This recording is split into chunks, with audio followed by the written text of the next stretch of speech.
What's happening, everybody? Adam Meckler back again with another trumpet video. We're gonna do a trumpet comparison video today, where we're gonna go from super junky, cheap, old trumpet that I got for free, all the way to my sponsorship horn, the Edwards X13, around $4,000 or $5,000. We're gonna talk about how I use each of these horns and what their functions can be in the real world. Because in reality, even the really cheap or even junky trumpets can sound great and have a great function. Each trumpet I think of as a tool for a specific task. The first horn I want to pull out is this Cornet.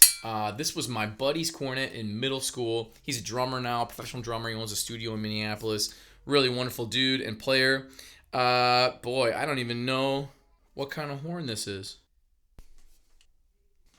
Well, some kind of cool cornet. It's got some crazy looping on the side. I used to always search eBay and just look for horns like this because I love horns that kind of look crazy, and I always wonder how they sound. It's got a huge dent right there in this main bell tubing, and not the greatest. So when you play in the upper register, there's some slotting issues. I've used this horn for recording on multiple occasions and occasionally busted out and played tunes on it because I just love how it sounds. So I'll give you some scales and some other improvisations. This is what I'll do with each of the horns.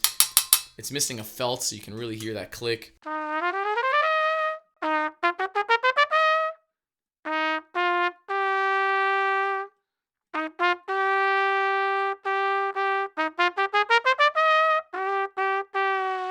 So the A has a little bit of intonation issues.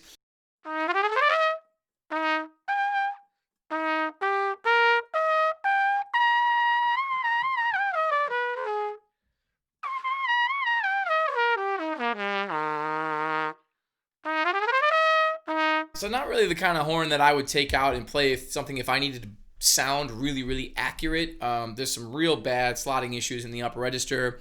It's really stuffy, and it feels like I'm kind of pushing against something when I'm up in the upper register, and that's not the most desirable feeling.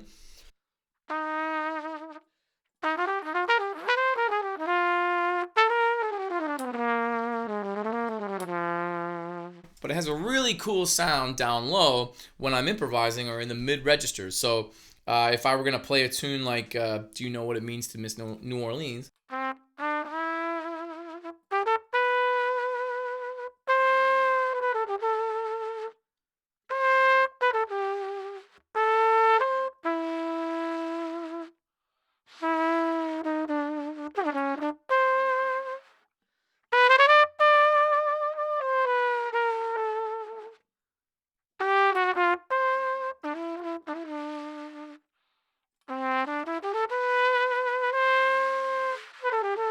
So I can listen to that sound. I think it's a really beautiful sound. It's warm. It's got a lot of air in it. And that just happens because this horn is what it is. A cornet generally sounds a little bit warmer than a trumpet. The next horn I'm going to show you is my 1940s Reynolds Professional. I got this horn for $40 on eBay. I use it a whole bunch in brass bands and other kind of trad jazz situations. I really love how it sounds. It's a bit longer than my horn, the Edwards X13. It's a really cool little design. It says Reynolds right there. It's a Reynolds Professional. Louis Armstrong played a real long trumpet, so I really wanted something that had that kind of sound.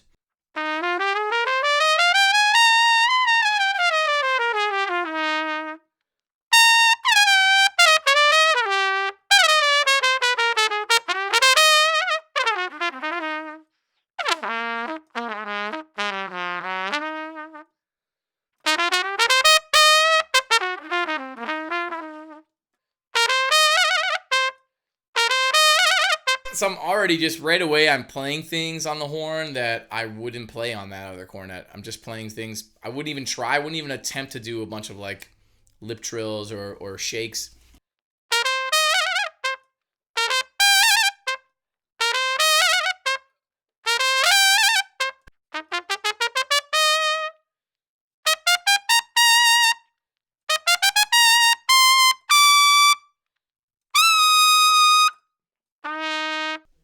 relatively okay up there. What I found when I was playing gigs was that if I had any of the valves even slightly, even the tiniest little bit pushed down, like if I was resting my third finger and it was pushing the valve down just a tiny bit, that the trumpet started to sound really, really wonky.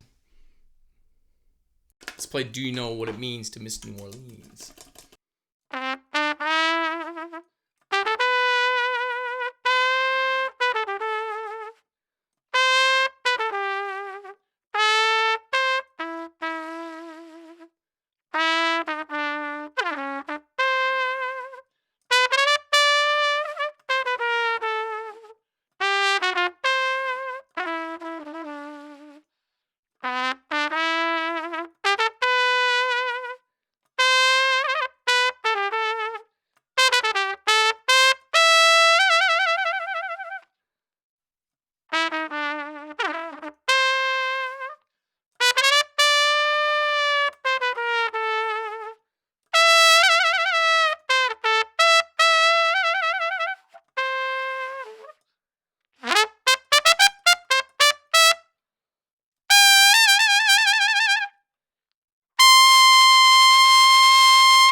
Reynolds Professional, it's a great sounding horn. And I like to bust that horn out every now and then when I want a little bit of a brighter sound. You can hear that the sound is a little brighter on the Reynolds Professional. The next one I want to show you is this PCornet.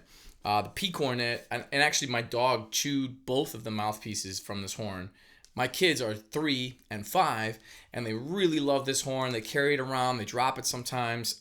This horn has really withstood a lot of a beating, and we've had it for a few years now. The valves still work great. I'm really impressed, actually. They're not like standard trumpet valves. They're a little more tight than that, a little harder to push down maybe, and they make kind of a little bit of noise. But I still love how this horn sounds, and it actually sounds great with the mouthpiece that comes with it, but this is the only mouthpiece I have to try this horn on right now. There's a tuning slide, which works great. These do not slide out. This one does. Oh, they both do on the ends. I don't ever use it for like emptying spit.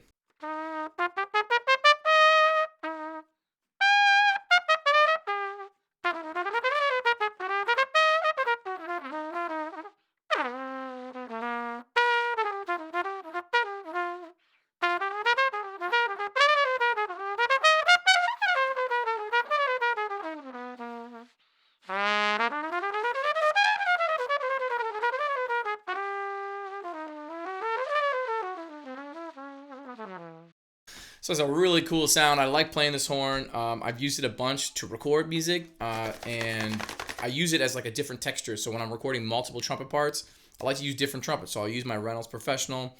I'll use my Edwards X13, which you'll see in a minute, and I'll use my plastic PCornet. I love how this sounds. Sounds a little bit like a flugelhorn. I'll use my flugelhorn as well sometimes when I'm mixing up horns, trying to make it sound like different players.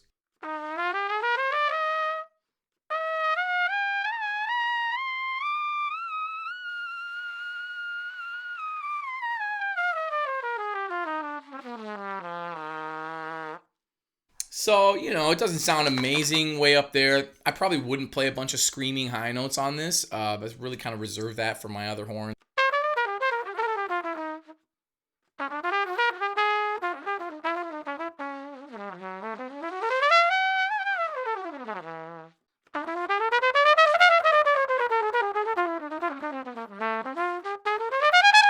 Let's play a little Do You Know What It Means to Miss New Orleans.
I'll put the link in the description to purchase that PCornet. Really a wonderful little horn, especially if you have kids. The next horn I want to show you is my horn. This is the Edwards X13. These run, I think the base models run around $4,100 or $4,200.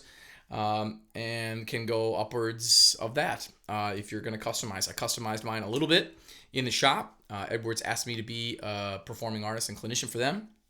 So I've been playing this Edwards horn ever since, and I love it. I love it. I love it.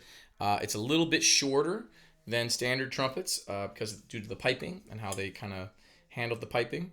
I think it plays great in all styles.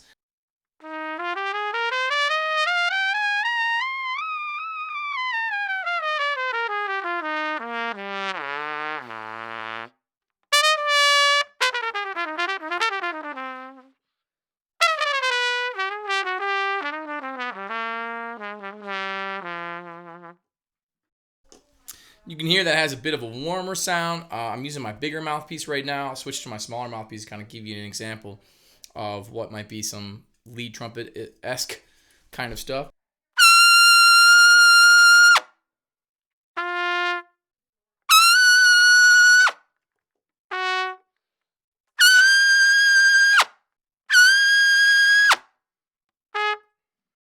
So you get the picture. I'm able to kind of really open up and scream in the high register, and I'm able to kind of sound like myself.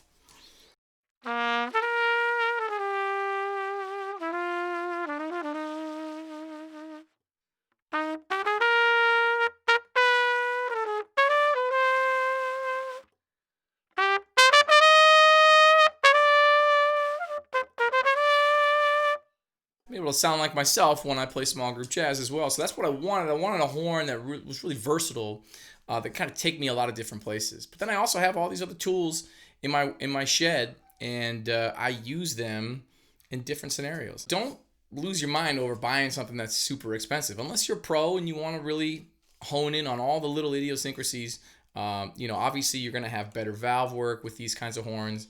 Your slides are going to work a lot better. The horn is going to be a little better in terms of intonation as well. Certainly those old beat up horns have pretty bad intonation at times, so I'm really adjusting a lot with my chops. But once you get to a certain place as a trumpet player, you can kind of make any horn sound great. And I've gotten so many compliments, especially on my PCornet, playing that horn on gigs or playing it for videos, and people just love it. So that's another really great one to check out. Thank you guys so much for hanging out. We checked out an old beat-up cornet that I don't even know the name of. We checked out my Reynolds Professional. Really cool horn I got for 40 bucks on eBay. We checked out the PCornet, which is a really great horn. And we checked out my Edwards X13. I'll include a link to Edwards as well. I'm an Edwards performing artist. They're not paying me to make this video or anything, but this is the horn that I have, so we're making the video with this horn. So this is it, the Edwards X13. It's a wonderful horn. I really love it. It comes in silver and all kinds of other stuff too. Thank you guys so much for hanging out and watching this video. Please hit like, please hit subscribe. We'll be back with another video next week.